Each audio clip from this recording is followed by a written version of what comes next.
বাংলাদেশের দুইটা গোষ্ঠী বাংলাদেশের ইসলামকে ধ্বংসের প্রান্তে নিয়ে যাচ্ছে। এক নম্বরে হলো কাদিয়ানি। কথা যা বললেন না, এক নম্বরে কাদিয়ানি। কাদিয়ানিরা মিশন নিয়ে নেমেছে যে কোনো মুহূর্তে 64টা জেলায় ওরা 64টা মার্কাজ মসজিদ বানাবে। অর্থর যোগান দিবে ইসরায়েল। নাউজুবিল্লাহ বাইতে যে কইেন। আমি আবার বলছি, কাদিয়ানিরা আল্লাহ 365টা মসজিদ করবে 2030 সালের আগে, যোগান দিবে ইসরায়েল।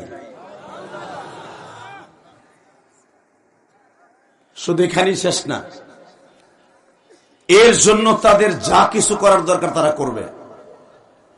আর আমরাও রান্দাও দাঁড়াইছি।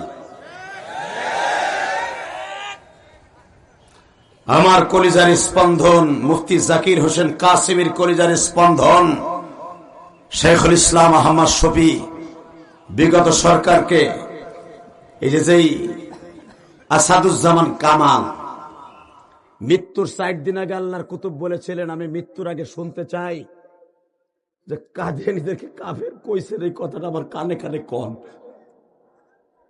সারা দুনিয়া সোশ্যাল মিডিয়া ভাইরাল ছিল, আল্লাহর কুতুবরে শুনাইতে পারে নাই। ফাঁসির রায় তো ঠিকই হয়ে গেছে তোমার বিরুদ্ধে, কিন্তু মনে রাখতে হবে, অভিনয় করেও যদি শেখুল ইসলামের কানে কানে বলতেন, হ্যাঁ কাফের ফতোয়ার জন্য যত চেষ্টা আছে আমি করব, এবং আমি ব্যক্তিগত করলাম, আল্লাহর কসম করে বলি শেখুল ইসলাম আহমদ শফির রুহুটাও তোমার জন্য দোয়া করত। করো নাই তোমরা। ডক্টর ইউনূসকে শেখ হাসিনাও সুদখোর কইছে, খালেদা জিয়াও সুদখোর কয়, আমরা হুজুররাও তারে সুদখোর কই। কিন্তু আপনার সুদখোর নামটা গোছাবার জন্য একটা কাজ করে যান, চাচা সুদখোর। মরার আগে আপনার ক্ষমতা ছাড়ার আগে, কারণ আপনার তো সংসদে বইছেন, ক্ষমতায় বইছেন, কোনো ভোট লাগে নাই, ভোট ছাড়াই বিনা ভোটে মুইনা আহমদের মতো বইছেন। কয়দিন থাকবেন এটাই ভালো জানে, আমেরিকার লাড়ি লড়াইতেছে।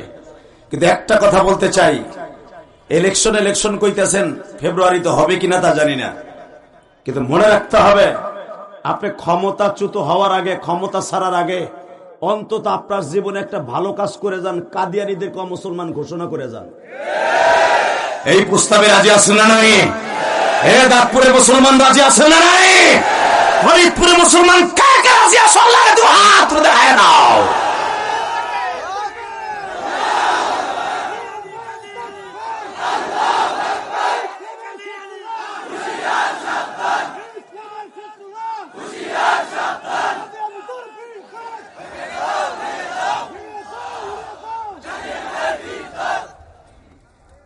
কাদিয়ানীদের 20 দাঁত আমরা ঘুষে পরে ভাঙবো, কিন্তু আগে ওকে কাফের ফতোয়া দিয়ে যাক না। যদি ডক্টর ইউনূস না দেয়, দোয়া করেন অন্তত 60টা সিট সংসদে আলেমুল্লামা যাক। আল্লাহ যারা আস্তে কথা কবে গো, বাড়ি ঘর চিনো গো, দাঁত দুধ ঘুষাই আউলে হেলাবা।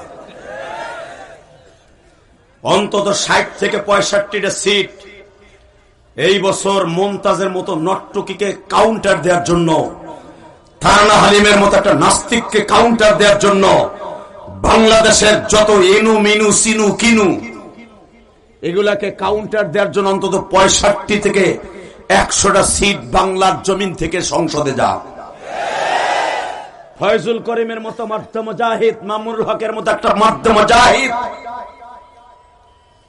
অন্তত ডাক্তার শফিকুর রহমানের মতো একটা মুজাহিদ, আর উলামা একরাম আপনাদের আকরাম আলী সাহেব হুজুরের মতো, মুফতি জাকির হোসেন কাসিমের মতো কয়েকটা মুজাহিদ যদি সংসদের জমিনে যায়, সুদখোর আর ঘুষখোর আর বাউল আর আউল, ওই আবাল সরকার, ওর নাম আবুল কি আবার, ওর নাম আবাল,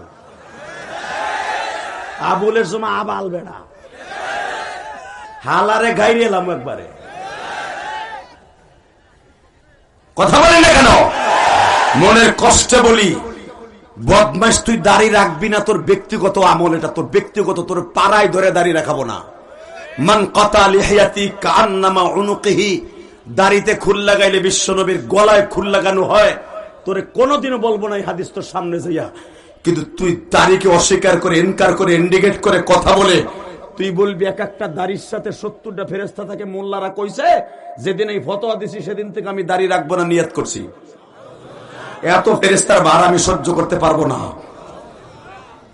আমার মন বলে আব্বাল, তোর ইউনূস সরকার হয়তো ছেড়ে দিতে পারে। বাংলার জমিনে যদি নগরকান্দা, বোয়ালমারী, আলফাডাঙ্গা, গোপালগঞ্জ, ফরিদপুর, মাদারীপুর, শরিয়তপুর, বাংলাদেশের যে প্রান্তে জেলখানার থেকে বাইরে হইয়া তুই গান গাইতে যাবি, ওই জায়গার যুবক গুলা তোরে গাইরে ফেলাবে, ওই জায়গা তোর কল্লা উড়াই দিবে। মান সাব্বা নবিয়্যান ফাকতুলু, এটা আমার ফতোয়া না, বিশ্ব নবীর ফতোয়া। আজ থেকে 1447 বছর আগের ফতোয়া। মান সাব্বা নবিয়্যান ফাকতুলু, নবীরে গালি দিবি। মান সাব্বা আল্লাহ ফাকতুলু, আল্লাহরে গালি দিবি, আল্লাহরে অস্বীকার করবি, আল্লাহ গুয়া মাথা নাই কথা বলবি, বাংলার জমিনে আবার থাকবি, ওই কল্লা ধরে নিয়ে থাকতে পারবি না, পারবি না, পারবি না ইনশাআল্লাহ।